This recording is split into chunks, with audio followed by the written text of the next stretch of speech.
Me dijeron tú solo eres la sombra de tu hermano y se burlaron todos en la cena familiar. Hasta que su jefe entró, me abrazó y dijo, perdón, jefe, llegué tarde. Desde que tengo memoria, mi familia ha estado obsesionada con la idea de que uno solo puede valer algo si encaja en un molde muy específico, el hijo modelo, el exitoso, el que se viste con camisa planchada. Tiene un carro del año y aparece en reuniones familiares hablando de promociones laborales y seguros de vida. Mi hermano Marcos era ese cabrón. Desde niño, fue el ejemplo vivo del si se puede para mis padres, jugaba fútbol americano en la prepa, salía en la foto con el trofeo, tenía novias bonitas que mi mamá adoraba como si fueran princesas de Disney. Y además era de esos que sabían sonreír mientras te hacía sentir un fracaso sin levantar la voz. Mientras él recibía diplomas enmarcados y becas universitarias, yo era el otro. El que se encerraba a dibujar, a escribir código, a desarmar computadoras y a soñar con ideas que nadie en esa casa consideraba trabajo de verdad. A mí nunca me preguntaban si necesitaba algo. Lo único que recibía eran comparaciones disfrazadas de consejos, que debería ser más como Marcos, que porque no salía más, que qué carajos pensaba hacer con mi vida si seguía pegado a la pantalla. La primera vez que escuché que yo era la sombra de mi hermano tenía 17 años. Fue mi tía Laura, la clásica vieja metiche que nunca tuvo hijos pero se mete en la crianza de todos, quien lo soltó como quien da un diagnóstico médico. Dijo, es que tú eres como, su sombra. Siempre estás detrás, pero nunca brillas. Mi mamá no la corrigió. Se rió, incluso. Desde ese momento, supe que no importaba lo que hiciera, para ellos, mi historia ya estaba escrita. Yo era el raro, el que nunca iba a superar al héroe de la familia, el que no servía para otra cosa que para estar en segundo plano. Y lo más jodido es que, por mucho tiempo, me lo creí. Intenté adaptarme a sus expectativas. Me inscribí en administración de empresas en la misma universidad que Marcos, aguanté un semestre entero de clases que me aburrían hasta el cansancio. Y al final terminé mandando todo al carajo porque cada día ahí me hacía sentir más como una versión barata de algo que ni siquiera quería ser. Después de dejar la universidad, tomé un trabajo en una tienda de electrónica mientras por las noches trabajaba en una aplicación de logística que tenía meses soñando. Mi padre me dijo que era una pérdida de tiempo, que si quería inventar tonterías lo hiciera como pasatiempo, pero que consiguiera un empleo de verdad. Nunca les conté que comencé a recibir mensajes de pequeños distribuidores interesados en el software. Nunca les dije que, poco a poco, armé un equipo con 12 compañeros de bachillerato que también habían sido etiquetados como los que no iban a llegar a ningún lado. No les conté porque, para ellos, lo que no se parecía a un traje y una oficina con cafetera automática no valía la pena. Mientras tanto, Marcos ascendía como espuma. A los 27 ya era gerente regional en una empresa de transporte terrestre en Texas, ganando lo suficiente como para comprar una casa de 2 pisos con cochera y mandar selfies desde el yate de su jefe en Corpus Christi. Cada vez que lo mencionaban en una comida familiar, lo hacían como si estuvieran hablando de un premio Nobel. Y cuando me mencionaban a mí, si es que lo hacían, era con esa mezcla de pena y burla que se siente como una patada en el estómago. La gota que derramó el vaso fue acción de gracias. Ese día, que ya de por sí me ponía de malas porque tenía que verles las caras a todos, empezó mal desde que llegué. Ni bien crucé la puerta, mi tío Pedro gritó desde la sala, con un vaso de whisky en la mano y esa risa de borracho que le sale natural, ahí viene el emprendedor, ¿sigues comiendo Maruchan o ya puedes pagar salchichas? No me reí. Ni siquiera contesté. Marcos estaba en la cocina sirviéndose vino cuando me vio pasar y dijo, en voz alta y con esa sonrisa de mierda que todos aplauden, no se pasen, al menos él intenta, aunque siempre termina en mi sombra. Nadie lo cuestionó. Nadie se incomodó. Mi mamá soltó una carcajada tan fingida que me hizo hervir la sangre, y mi papá simplemente bajó la mirada como si no hubiera escuchado nada. Me senté en la mesa, fingiendo que nada me afectaba, que ya estaba acostumbrado, que esas palabras no me volvían a apuñalar el ego como la primera vez. Pero por dentro estaba tomando nota. Porque ese día yo no había venido solo a comer pavo seco y fingir sonrisas, había venido a cerrar una etapa. Y ellos ni puta idea tenían de lo que se venía. Mientras todos seguían hablando de promociones, de viajes, de cómo Marcos había conseguido tickets para ver a los Cowboys desde un palco corporativo, yo miraba el reloj. Sabía que alguien estaba por llegar. Mi madre me preguntó, con ese tono pasivo-agresivo que usa cuando quiere herirme sin parecer que lo hace, si ya había considerado buscar trabajo en serio en la empresa donde trabaja Marcos. Y antes de que pudiera contestar, justo en el momento perfecto, la puerta se abrió. Era Marcus Thompson, vicepresidente regional de E-Transit Solutions, el jefe de mi hermano. Llegó sudando, con el saco medio abierto y una cara de estrés que gritaba tráfico de hora pico. Caminó directo hacia mí, me dio un abrazo fuerte y dijo, «Perdón, jefe, llegué tarde, no encontraba estacionamiento». La sala quedó en silencio. Nadie respiraba. Ni siquiera el perro de mi hermana ladró. Mi mamá se quedó congelada con la cuchara del puré en la mano. ¿Y Marcos? Marcos tenía una cara de confusión y miedo que no voy a olvidar nunca. Porque fue ahí, en ese segundo eterno, que entendieron todo. Me levanté de la silla, miré a mi familia y dije, sin levantar la voz, compré la mayoría de las acciones hace 2 semanas. A partir de ahora, la empresa es mía. Y luego me senté, tomé un trago de vino barato y esperé a que alguien intentara procesar la nueva realidad. Nadie lo hizo. Porque el mundo que ellos crearon, ese en el que yo era solo la puta sombra de Marcos, acababa de colapsar. Y no iba a levantar jamás. Actualización 1. Pasaron exactamente 14 días sin que mi madre me dirigiera la palabra. No llamó, no escribió, no preguntó por mí. Lo supe porque mi hermana menor me mandó un mensaje una noche, más por chisme que por preocupación real. Diciéndome que en la casa todos andaban en modo luto emocional desde que rompí la tradición familiar de tratar a Marcos como el Mesías. Me dijo que mi mamá había llorado en silencio la noche después de la cena, que decía sentirse traicionada y que no entendía por qué su hijo menor tenía que hacer algo así en plena cena de Acción de Gracias. Justo cuando todo el mundo estaba celebrando. Ella, como siempre, buscaba convertir todo en una tragedia griega donde la mártir era ella y los demás éramos demonios desalmados. Mi papá, en cambio, fue más sutil. Me llamó 2 días después del evento, justo un lunes por la noche, con esa voz neutra suya que intenta disfrazar la incomodidad con formalidad innecesaria. Me preguntó si era cierto todo lo que se había dicho en la cena, si de verdad había comprado la empresa, si de verdad era yo quien ahora mandaba. Le dije que sí, que era completamente cierto, que tenía las actas, los correos, las transferencias y las firmas para demostrarlo. Se quedó en silencio unos segundos y luego me soltó un vaya que sonó más a derrota que a orgullo. No me felicitó. No me preguntó cómo lo logré. Solo dijo que esperaba que supiera lo que estaba haciendo, como si aún necesitara su bendición para existir. Me limité a colgar después de un silencio incómodo. Ya no estaba para pedirle a nadie que entendiera lo que había construido, y mucho menos para justificarlo. La verdad es que sí, tenía todo fríamente calculado desde hacía meses. Mi startup llevaba más de 1 año generando ingresos estables, y lo que empezó como una app de gestión de rutas para pequeños distribuidores, terminó captando la atención de un fondo de inversión con sede en Los Ángeles. Al principio, me ofrecieron comprarnos por completo, pero les propuse algo diferente, un trato donde ellos se llevaban la operación, la infraestructura. Y yo recibía una parte en efectivo y otra en acciones dentro de sus participaciones clave.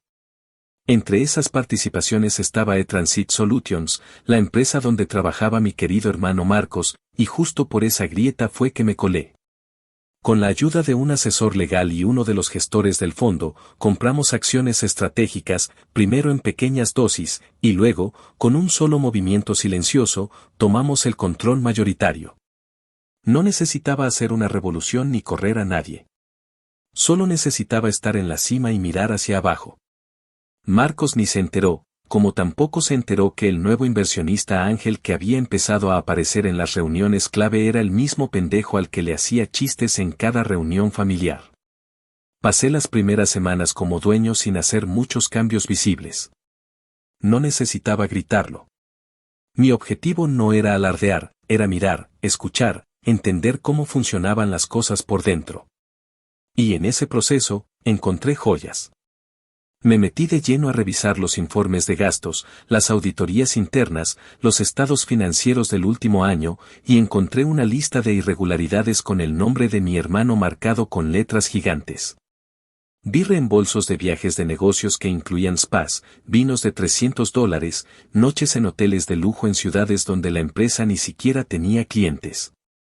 Noté que había una consultora externa que cobraba $5,000 por asesoría de procesos, y que dicha consultora tenía su dirección registrada en el mismo apartamento donde vivía la novia de Marcos. Más adelante, descubrimos que él mismo había autorizado varios pagos a cuentas personales que justificaba como fondos de emergencia logística. Lo documenté todo. Cada centavo, cada movimiento, cada firma. No lo hice con rabia. Lo hice con la calma quirúrgica de alguien que ha esperado toda la vida para dejar de ser la sombra de otro. Una vez que tenía todo el material, armé una presentación que podría haber sido digna de un juicio federal. Pedí una reunión con el comité ejecutivo y les mostré todo. La cara del vicepresidente Marcus Thompson era una mezcla de incredulidad y vergüenza ajena. Nadie lo podía creer.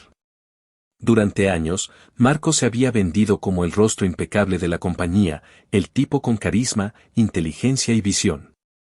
Pero ahí estaba, hundido en sus propios números, expuesto con su firma al pie de cada abuso. Lo más irónico fue que yo no tuve que decir una palabra para convencerlos. Los datos hablaron solos. Al final de la junta, me preguntaron qué quería hacer. Les dije que no iba a tomar decisiones en caliente, pero que Marcos necesitaba ser apartado mientras se realizaba una investigación formal y que, por respeto a la empresa, debía dejar de representarnos de inmediato. Nadie se opuso. Se lo comunicaron esa misma tarde y, como era de esperarse, él me escribió al día siguiente, furioso. Me acusó de tener una vendetta personal, me dijo que era un rencoroso que no podía superar haber vivido a su sombra. Me escribió cosas como, tú no sabes lo que es dirigir, lo tuyo fue suerte. Esto no te va a durar. No le contesté. Ni un solo mensaje. Ya no necesitaba defenderme. Mi venganza no era gritar más fuerte, era ponerlo en su lugar sin decir una puta palabra. Lo más hermoso fue ver cómo, poco a poco, todos los que lo adulaban empezaban a tomar distancia. Los mismos gerentes que antes se le pegaban como sanguijuelas ahora ni le respondían los correos. En las oficinas se empezó a rumorar que algo grande había pasado, que el hermano del jefe estaba metido en broncas serias. Y mientras todo eso pasaba, yo me sentaba en la silla que antes había soñado ocupar, mirando por la ventana y tomando café, no con arrogancia, sino con la paz de quien supo esperar. Por primera vez, no era la sombra de nadie. Y el mundo entero lo estaba entendiendo. Actualización 2. Habían pasado poco más de 3 meses desde que se inició la investigación interna y, aunque el proceso avanzaba con la lentitud desesperante típica de los departamentos legales, el resultado era inminente. Nadie en la compañía tenía ya dudas de lo que se avecinaba. Los correos con pruebas se habían acumulado hasta formar un archivo tan denso que no cabía en una sola carpeta. Y las declaraciones de los supervisores que habían sido presionados para autorizar gastos injustificables no dejaban lugar a malentendidos. El informe final, firmado por el equipo de compliance y revisado por un bufete externo, dejaba claro que Marcos había violado múltiples políticas de conducta, manejo de fondos y códigos de ética empresarial. La recomendación era directa y sin espacio para suavizar nada, despido inmediato, con rescisión de beneficios, y posible demanda por fraude corporativo si él decidía pelear. Tenía todos los elementos para echarlo sin pestañear, y créeme que no faltaron voces que me dijeron que lo hiciera, que terminara de una vez por todas con el teatro. Pero cuando vi el documento sobre mi escritorio, una parte de mí no sintió alivio ni justicia. Sintió que esto, justo esto, era lo que ellos siempre habrían esperado de mí, que me comportara como el rencoroso de siempre. Que me cobrara cada humillación como un adolescente vengativo y no como un adulto que aprendió a no rebajarse a la altura de quien lo menospreció. Así que lo que hice fue mucho más jodido. Lo degradé.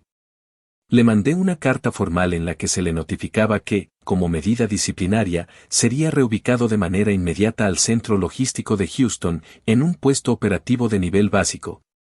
Supervisor nocturno de bodega. Nada de traje, nada de oficina privada, nada de aire acondicionado. Su horario sería de 10 de la noche a 6 de la mañana, lunes a sábado. Salario mínimo ajustado al rango sindical, sin bonos, sin coche de empresa, sin asistente. En ese lugar no lo llamarían ingeniero Marcos, sino simplemente Mark, porque a nadie le importa tu título cuando estás cargando cajas de repuestos en medio del calor de Texas. No iba a estar rodeado de ejecutivos aduladores, sino de obreros con el lomo partido que no tienen tiempo ni paciencia para egos inflados. Cuando Recursos Humanos le entregó la notificación, me cuentan que no lo creyó. Pensó que era una broma, que seguramente alguien lo estaba jodiendo. Llamó al director de operaciones, luego al VP de finanzas, luego a mí. No le contesté. No porque me diera gusto ignorarlo, sino porque en ese punto él ya no tenía acceso directo a mí. Tenía que pasar por los canales que correspondían. Como cualquier otro empleado. Una semana después, alguien me envió una foto tomada desde una cámara de seguridad en el almacén de Houston. Era él, con el uniforme puesto, el rostro completamente empapado en sudor, caminando detrás de un montacargas. El tipo que me había dicho que yo no tenía visión, que nunca dejaría de estar a su sombra, estaba ahí, levantando inventario como si su CV no hubiera sido decorado durante años con premios, viajes y cenas de gala. Y lo más brutal no era eso. Era saber que, cada noche, mientras empacaba cajas y revisaba inventarios hasta las tantas de la madrugada, debía mirar el letrero gigante en la entrada del almacén, el que decía Shadow Logistics Houston Operations Hub, con mi firma estampada en la esquina inferior. El nombre no era casualidad. Decidí rebautizar la compañía como Shadow porque si algo aprendí durante toda mi maldita vida fue que las sombras no son debilidad. Son donde uno se forma cuando el resto del mundo te niega la luz. Y ahora él estaba trabajando literalmente bajo ese nombre, bajo la sombra que tanto tiempo dijo que yo era. La noticia de su traslado corrió como pólvora entre todos los departamentos.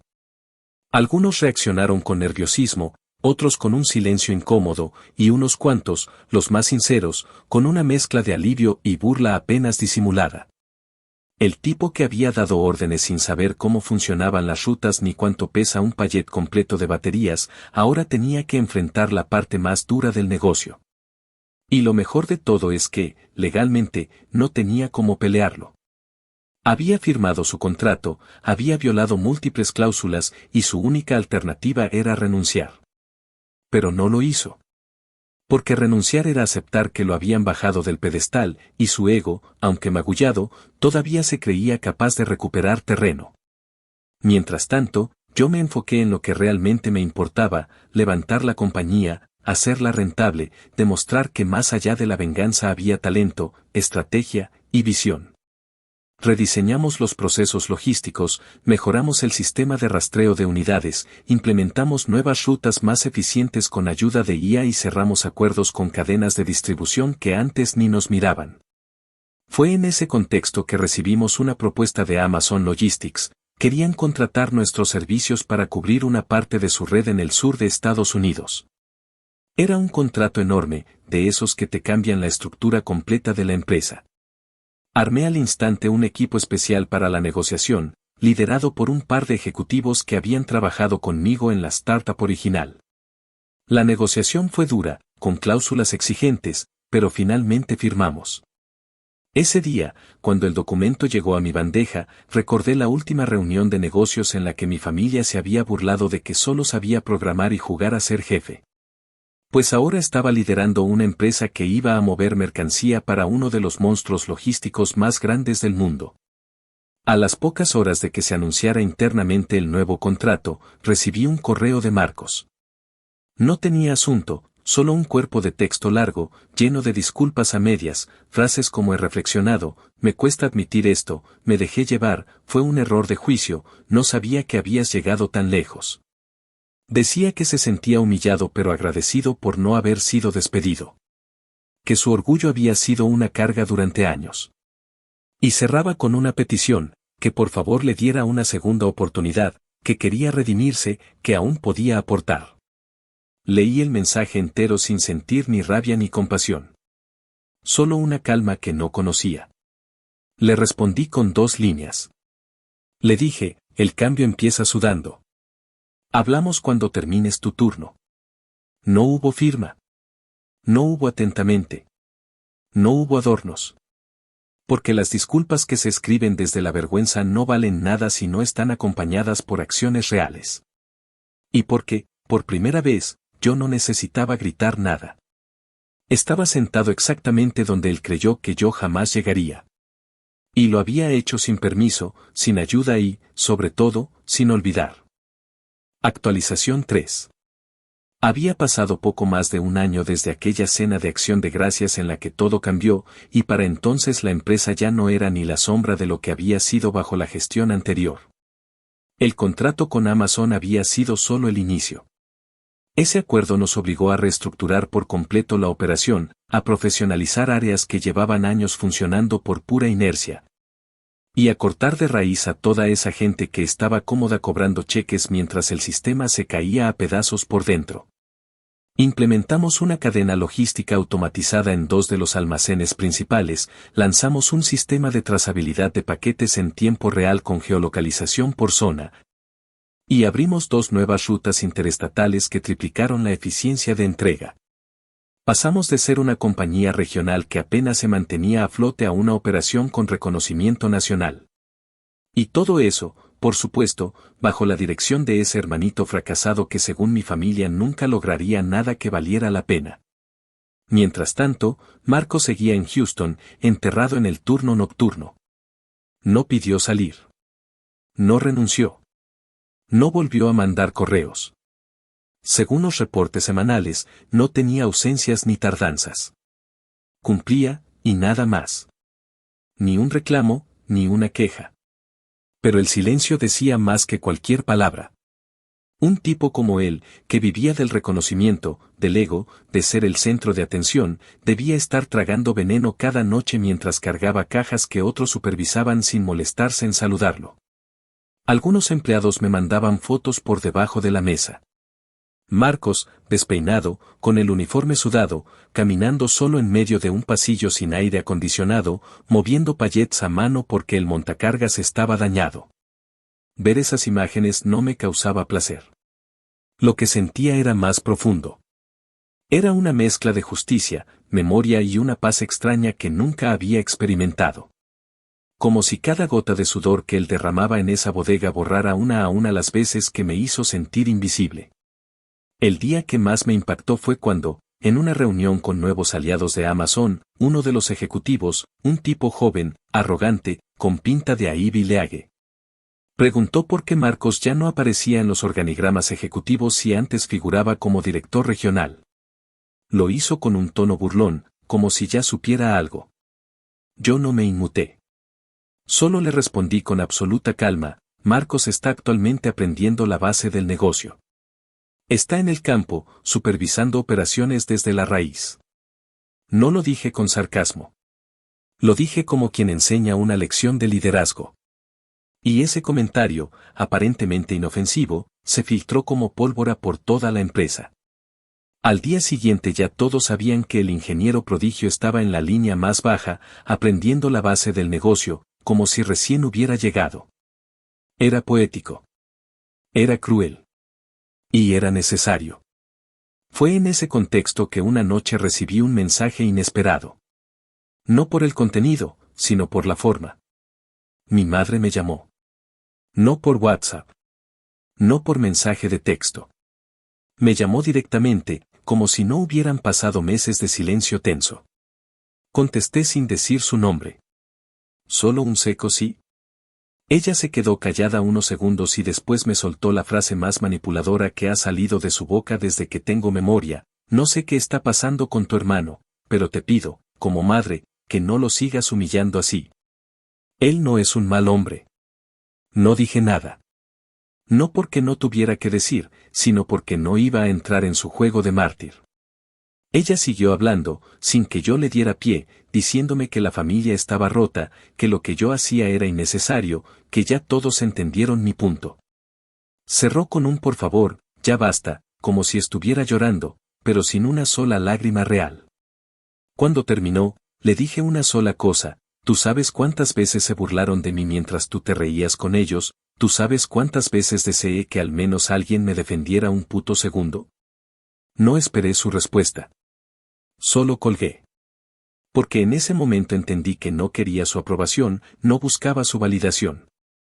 Solo quería que por fin dejara de actuar como si esto hubiera salido de la nada. Como si no hubieran sembrado ellos mismos la semilla del resentimiento. Días después, se me presentó la oportunidad de regresar a Dallas por unos asuntos con los nuevos inversionistas. Decidí que era momento de tener una conversación directa con Marcos. No una charla de oficina. No un correo. Una conversación real. Le pedí a uno de los gerentes del centro de Houston que le dijera que lo esperaba en un bar de carretera a medio camino entre ambas ciudades, un sitio viejo, discreto, con olor a tabaco rancio y hamburguesas a medio quemar. Llegó puntual. Se sentó frente a mí como un hombre completamente distinto. Más flaco, con ojeras marcadas, con los nudillos maltratados y una forma de mirar que ya no tenía soberbia, sino cansancio. No hablamos de trabajo al inicio. Pedimos 2 bourbons y empezamos a hablar de lo de siempre: papá, mamá, la escuela, las veces que íbamos a pescar de niños y como él siempre se aseguraba de contarle a todos que yo nunca atrapaba nada. Hablamos de esas navidades donde él recibía drones y bicicletas y yo tarjetas con vales por abrazos que nadie cobraba. Después de un rato, sin que yo lo presionara, me dijo que había tocado fondo. Que su novia lo había dejado apenas lo trasladaron a Houston, que no había aguantado ni 2 semanas sin sus privilegios. Que los amigos con los que salía cada fin de semana ahora ni le contestaban el teléfono. Que mamá lo miraba como si se le hubiera muerto el hijo perfecto. Me dijo, con los ojos rojos, que por fin entendía. Que no era que yo hubiera querido joderlo. Era que él nunca se había dado cuenta de lo que valía lo que yo hacía. Que toda su vida pensó que yo era un intento, no un resultado. Saqué un sobre del bolsillo de mi chaqueta. Dentro había un nuevo contrato. Un ascenso. Un rol intermedio en planeación operativa, con oficina en Dallas, salario decente pero nada lujoso. Lo que él antes hubiera despreciado, ahora era un salvavidas. Condiciones claras: tenía que completar otro año en Houston, sin faltas, sin reclamos, y terminar un curso certificado en gestión de proyectos que la empresa cubriría. Solo después de eso podría volver. Me miró con un odio seco, como el de alguien que sabe que no puede rechazar lo que le están ofreciendo. Firmó sin preguntar. Y mientras lo hacía, pude ver cómo se tragaba cada una de las frases condescendientes que me lanzó durante toda la vida. Salimos del bar sin despedirnos. Cada uno a su auto, cada uno a su camino. Pero esa noche, mientras manejaba de regreso, supe que la historia estaba cambiando. No porque él estuviera pidiendo perdón. Sino porque, por fin, yo ya no lo necesitaba. Actualización 4. Pasó más de un año desde esa noche en el bar, y aunque había pensado que las cosas se calmarían, que tal vez mi madre dejaría de actuar como si yo fuera el villano de su novela y que Marcos entendería que había llegado el momento de tomar las riendas de su vida con la misma actitud que usó para pisotearme durante años. La realidad fue otra. Todo cambió, sí, pero no en la dirección que muchos esperaban. Marcos completó su año en Houston sin faltar un solo día. Llegaba puntual, cumplía con sus tareas, evitaba conflictos. Incluso aceptó trabajar 2 semanas seguidas sin descanso cuando uno de los supervisores renunció de repente. Y terminó el curso de gestión de proyectos que le exigimos con una nota que, aunque no fue brillante, sí fue lo suficientemente decente como para demostrar que al menos se había esforzado. Lo curioso fue que no me lo dijo él. Me enteré por el informe mensual de recursos humanos, y por un correo del instructor que me escribió personalmente para decirme que Marcos era el único del grupo que no se la pasaba diciendo que ya sabía todo. Esa frase me hizo detenerme. Me quedé mirando la pantalla durante varios minutos, procesando lo que acababa de leer. Por primera vez, alguien se refería a él como un aprendiz, no como un tipo que se cree por encima del resto. Era raro. Casi incómodo. Decidí que ya era momento de que regresara a Dallas. No por compasión, sino porque había cumplido lo que le exigimos. Y porque, siendo honestos, tenía curiosidad. Quería ver en qué se había convertido después de todo ese tiempo cargando bultos en la oscuridad y viviendo con lo mínimo. Lo llamé a mi oficina un jueves por la mañana. Había programado reuniones con inversionistas para la tarde, así que solo tenía ese espacio. Cuando entró, lo primero que noté fue su ropa, camisa sin arrugas, sin corbata, pero limpia, zapatos desgastados pero lustrados, y una carpeta en la mano, como si todavía creyera que debía probar algo. Se sentó frente a mí sin esa actitud de sabelotodo que siempre lo caracterizó. No cruzó las piernas, no interrumpió, no hizo comentarios innecesarios. Simplemente esperó a que yo hablara. Le dije que había leído su informe, que sabía del curso, del desempeño en Houston, y que tenía dos caminos. El primero, podía quedarse en la empresa como planificador senior, con un salario competitivo, responsabilidades específicas y sin ningún tipo de beneficios extras. Solo lo justo. El segundo, podía renunciar, le daríamos una carta de recomendación honesta, sin adornos, sin favores, pero sin mancharlo, y podría empezar desde cero en cualquier otro lugar, sin arrastrar el pasado. Me miró con los ojos fijos, sin una gota de rencor, y después de un momento que se sintió eterno, me dijo, prefiero irme. No por orgullo. Es solo que, ya entendí que este lugar no me pertenece más. No supe si me dolió o si me aliviaba. Pero le tendí la mano. Él la apretó fuerte, como alguien que entiende que lo que está cerrando no es solo un contrato, sino una historia entera. Un par de semanas después supe que había comenzado una pequeña firma de consultoría en San Antonio, ayudando a negocios locales a reestructurar sus sistemas de logística. Nada glamoroso. Nada grande. Pero legítimo. Empezó dando charlas gratuitas en centros comunitarios, luego lo invitaron a hablar en una universidad local sobre errores que no debes cometer en tu carrera profesional. Y más tarde organizó talleres pagados sobre ética laboral y administración de riesgos. Uno de mis excolegas, que por casualidad estaba en uno de esos eventos, me mandó un mensaje diciéndome, tu hermano se paró frente a todo el auditorio y dijo que su peor error fue creer que era intocable. Que el mejor jefe que tuvo fue el que lo puso a trabajar en el turno de noche. No me reí. No me sentí reivindicado. Solo me quedé en silencio, viendo la notificación del mensaje, sintiendo que ese era el verdadero final que yo necesitaba. No una humillación pública. No una caída dramática. Solo eso, la aceptación. Mientras todo eso pasaba, la empresa seguía creciendo. Shadow Logistics ya no era una promesa, era una realidad consolidada. Nos expandimos a Phoenix y a Atlanta, y abrimos un nuevo centro de distribución automatizado en Las Vegas. Yo me mudé temporalmente a Seattle para establecer contacto directo con la mesa de operaciones de Amazon Prime. Tenía una oficina en uno de los pisos más altos de un edificio con vista al lago Unión. El primer día que entré ahí, solo, con mi taza de café en la mano y el sol entrando por las ventanas enormes, me acordé de todas las veces que mi madre me dijo que nunca iba a lograr nada sin la sombra de Marcos. De las veces que me preguntó si no me daba vergüenza andar jugando a emprender mientras mi hermano ya tenía una hipoteca aprobada. Quise llorar, pero no pude. Estaba demasiado en paz como para desperdiciar una lágrima en eso. Mi madre tardó meses en volver a buscarme. Cuando lo hizo, no fue para disculparse. Fue para pedirme que le ayudara a conseguir un vuelo a San Antonio, porque quería visitar a Marcos pero no podía pagar el pasaje. Me lo pidió como si nada, como si no hubiéramos pasado años con ella haciéndome sentir que yo no era suficiente. Aún así, lo pagué. No por ella. Por mí.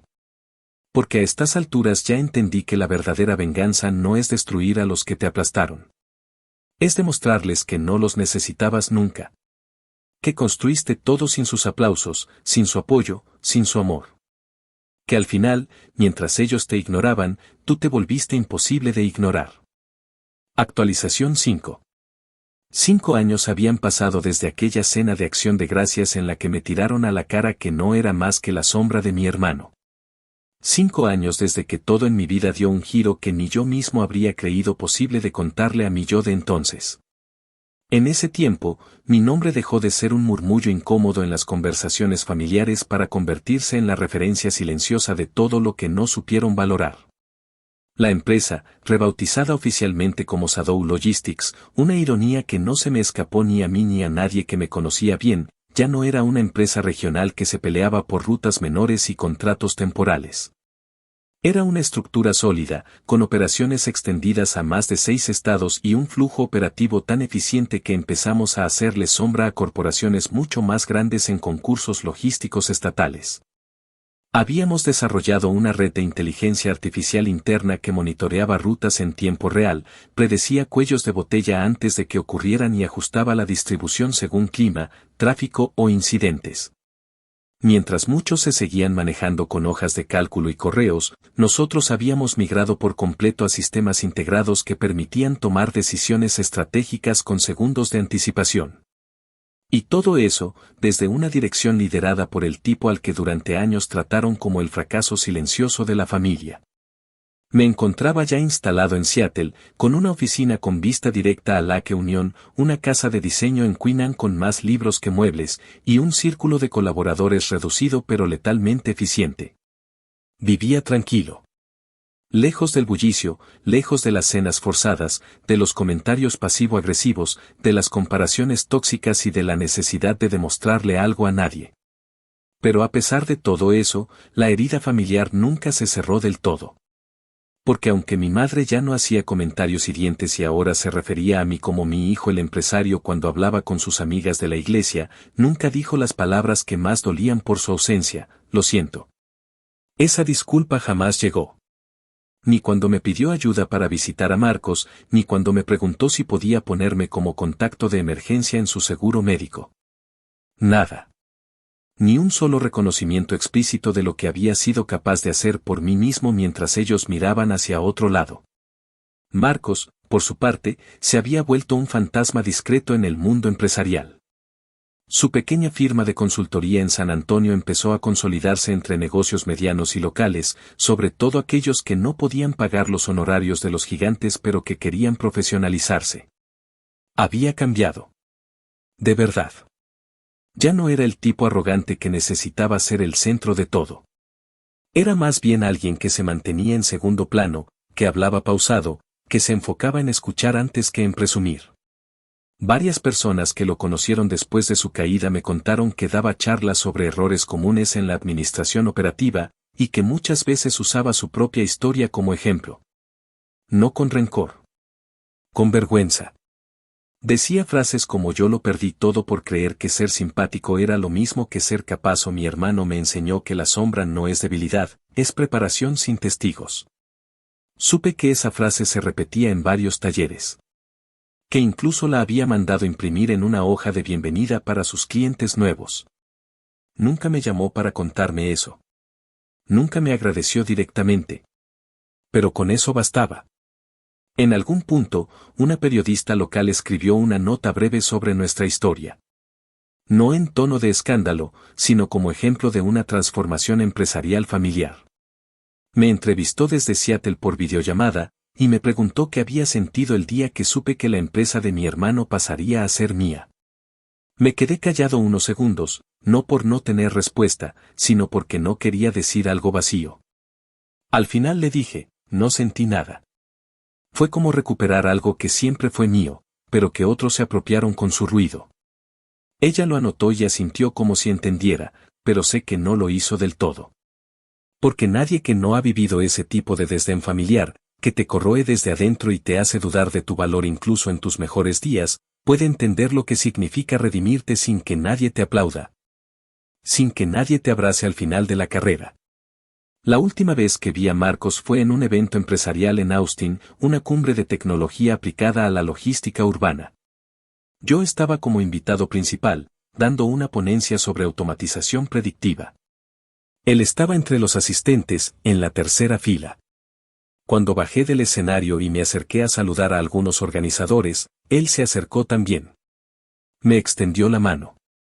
Lo hizo con respeto, sin vergüenza, sin ese tono forzado que uno usa cuando quiere quedar bien con quien sabe que está arriba. Me dijo simplemente, buen trabajo, hermano. De verdad. Y antes de que yo dijera nada, se fue. No se quedó a la cena. No pidió una foto. No intentó revivir algo que ya había muerto. Solo se fue. Y en ese gesto encontré el cierre que necesitaba. Porque la verdadera venganza no es aplastar a quien te humilló. Es lograr que ese alguien vea, sin que tú lo señales, que se equivocó en todo lo que creyó saber sobre ti. Y que aún así, tú no necesitaste destruirlo para reivindicarte. Desde entonces, vivo sin rencor. Pero con memoria. Porque el olvido no es señal de paz. Es señal de negación. Y yo no voy a negar jamás que fui la sombra. Porque en esa sombra aprendí a mirar, a resistir, a construir en silencio. Porque mientras todos miraban la luz de mi hermano como si fuera el camino inevitable al éxito, yo cavaba túneles. Y hoy, desde la cima que construí con mis propias manos, no miro hacia abajo con desprecio. Miro con claridad. Porque ahora sé que no necesitaba que me vieran. Solo necesitaba dejar de pedir que lo hicieran. Actualización final. Ha pasado casi una década desde aquella noche en la que mi tío gritó en la sala que yo era un chiste con delirios de grandeza y mi hermano levantó su copa, saboreando la risa colectiva como si fuera parte del postre. 10 años desde que mi madre me preguntó si ya había considerado buscar un trabajo de verdad, justo antes de que el vicepresidente de la empresa donde trabajaba mi hermano entrara y me llamara jefe frente a todos. 10 años desde que los obligué a ver lo que realmente valía mi nombre, sin levantar la voz, sin insultos, sin una sola maldita grosería que se pudiera usar en mi contra. Solo hechos. Firmas. Realidad.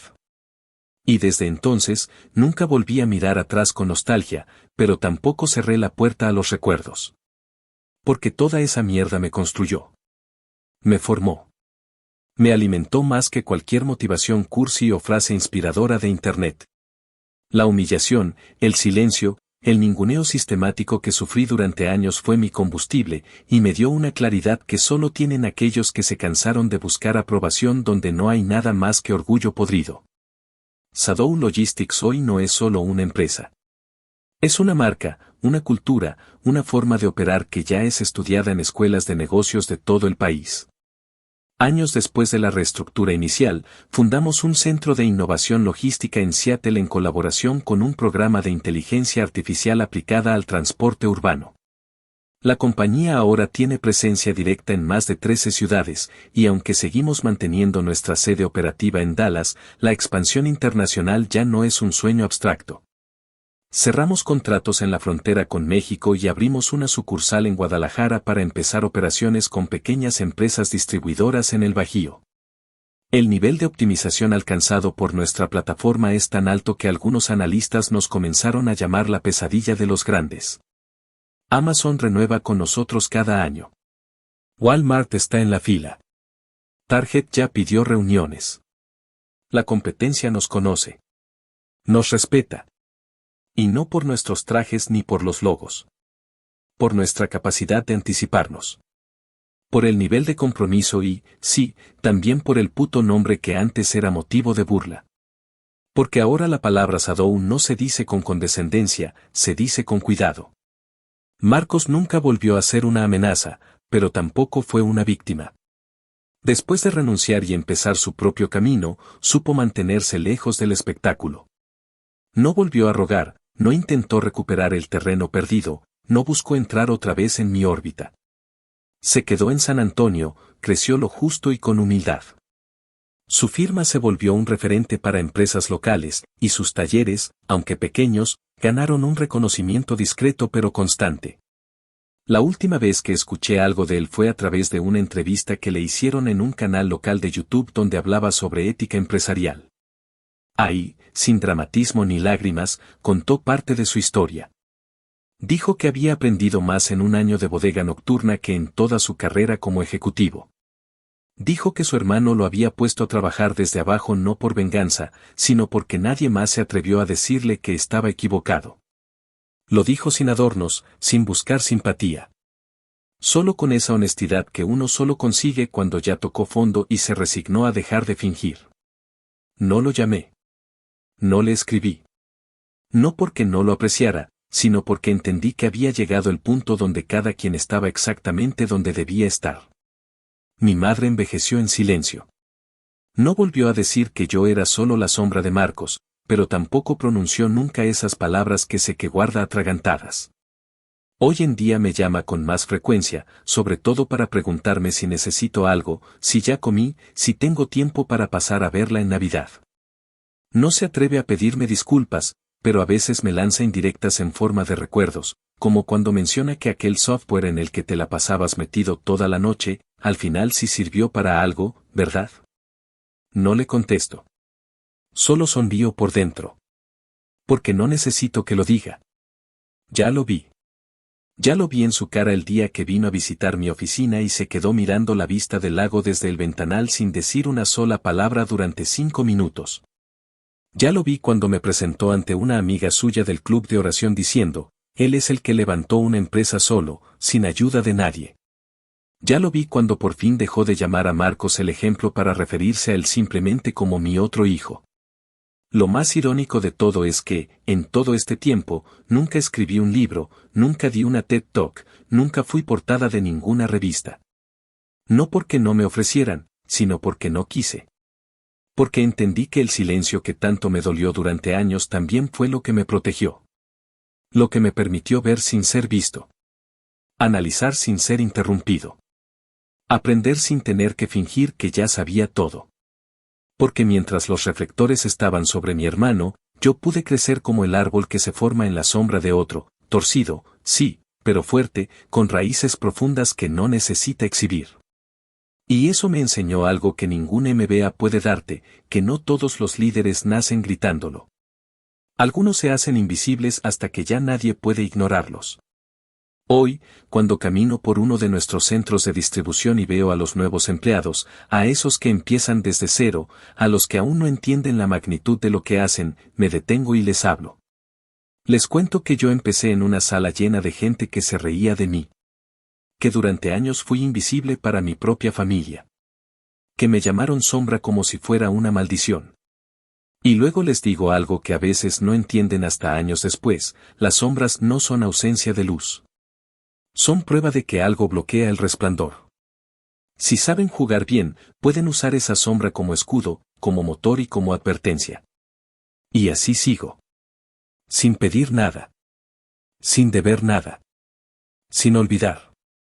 Porque la memoria es la única forma de mantener vivo el fuego sin tener que volver a encenderlo. Porque, al final, la cena en la que todos rieron de mí fue también la que me dio la fuerza para nunca más volver a pedir un lugar en la mesa. Desde entonces, soy el que compra la mesa entera. Y si alguien se atreve a llamarme sombra otra vez, le sonrío. Porque para mí, las sombras no significan oscuridad. Significan estrategia. Significan paciencia. Significan exactitud. Y sobre todo, significan que el que se atrevió a reír, hoy solo puede mirar desde lejos, mientras tú, sin hacer escándalo, te vuelves imposible de ignorar.